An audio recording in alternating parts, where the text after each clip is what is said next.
Hello, today is February 2nd, Groundhog Day, and we are reading our second reading for this coming Sunday, the fifth Sunday after Epiphany. Our reading is from 1 Corinthians chapter 15, verses 1 through 11.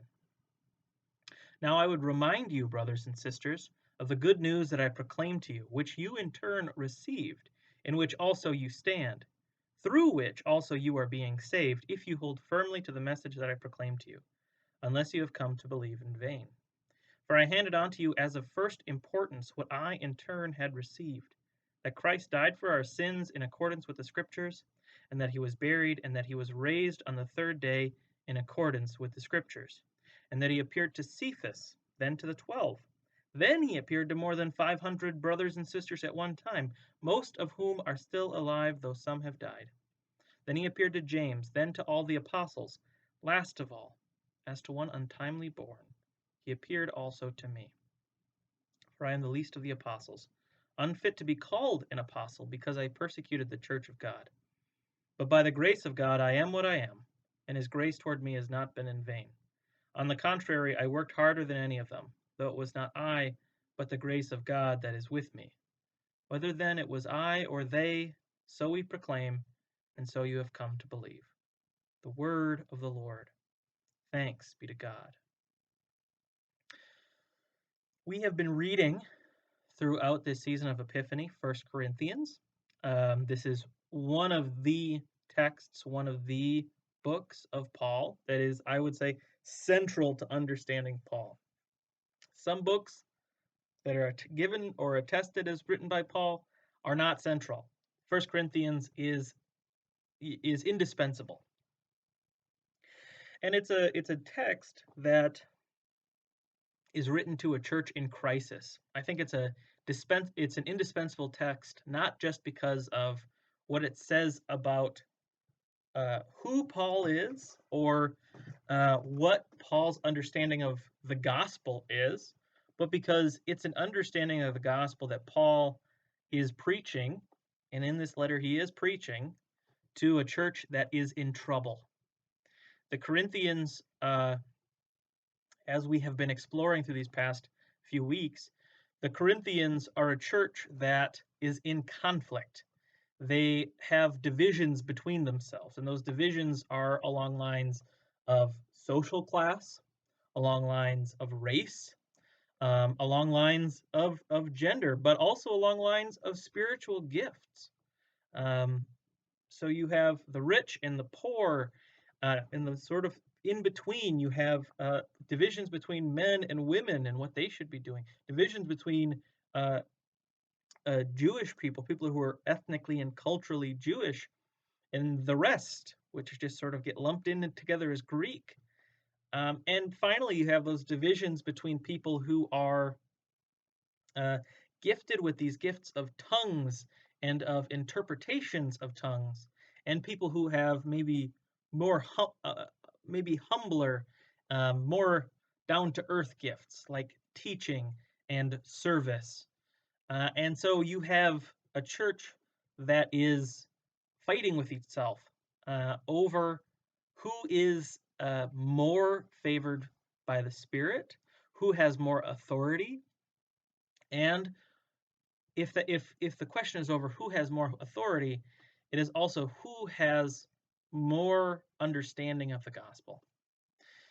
And Paul has been, as he has been going through his argument, basically, he has been saying over and over again that the church needs to their church needs to focus less on what divides them and more on what unites them, and to find joy and love in their diversity. That Paul is saying, you have multiple. This is the message of 1 Corinthians 12, which the many parts of the body that all serve a different function, each part being indispensable, each part serving for the betterment of the whole. That's Corinthians 12. 1 Corinthians 13, he says it's all about love. That if you are using your gifts in love, for the love of the people in the community, then it is doing something. Otherwise, it is lost. It is pointless if you're not doing it with a heart and an intent of love. Now we get to 1 Corinthians 15. And Paul has gone through, you have to appreciate each other. You have to love each other.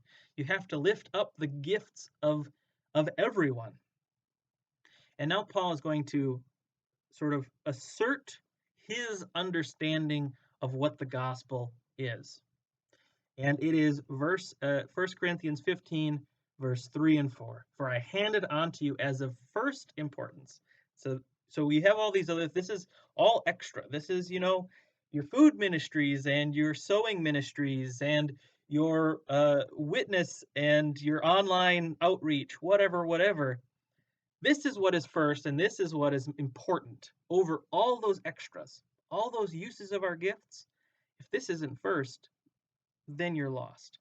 For I handed on to you as of first importance what I in turn had received, that Christ died for our sins in accordance with the Scriptures, that he was buried, and that he was raised on the third day in accordance with the Scriptures. That's the gospel. Paul is saying the whole thing is that Christ died, and this is in accordance with what the Scriptures he's talking about, Hebrew Scriptures. He's talking about the prophets. He's talking about the whole history of Israel to that point, that it had led and pointed towards the resurrection of Christ. The death, the burial, and the resurrection of Christ. And all of this is attested to by Cephas, Peter, another name for Peter. He appeared to Peter, he appeared to the 12 disciples, and he appeared to crowds after the fact. And finally, he appeared to me. And this whole time, Paul has been giving his argument. He has been putting himself in this position of authority because that's what they ask of him. He is a leader of a church. He is, in some sense, the 13th apostle, or the 14th, if you're indicating, if you're remembering Judas's replacement. But Paul is the apostle that is the least of these. And so now he takes on this posture of humility, and Paul is not a very humble person. And Paul says, in some sense, I was also resurrected. That in my life, I was a persecutor of the church. I was someone who was totally, utterly lost. In my zeal for my understanding of the faith, I was willing to do horrible things to the people who are now my brothers and sisters. And so Paul pauses here. He says, this is what is most important.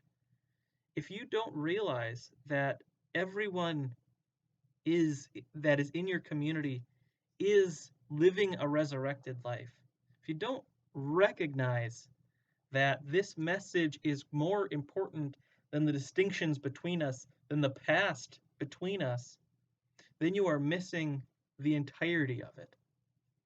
This is what is first and foremost. And through all of that, it does not matter the person who is given this gift.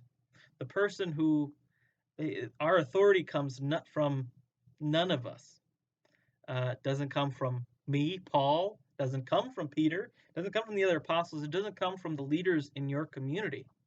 Instead, this message, the hope and the resurrection, it comes to us by the grace of God alone. And because of that, it is because of that we are given the strength and the faith to proclaim it, and it is because of the grace of God that you've come to believe it. That's the entire, this is a good message for a church in conflict. It's a good message for a community that feels conflict at its fringes, outside of itself, because it recenters us, it refocuses us, and reminds us that no matter the divisions, outside or inside, the church, our community, is built around that message alone, by the grace of God alone. Thanks be to God. I hope you are having a great week. I'll see you later.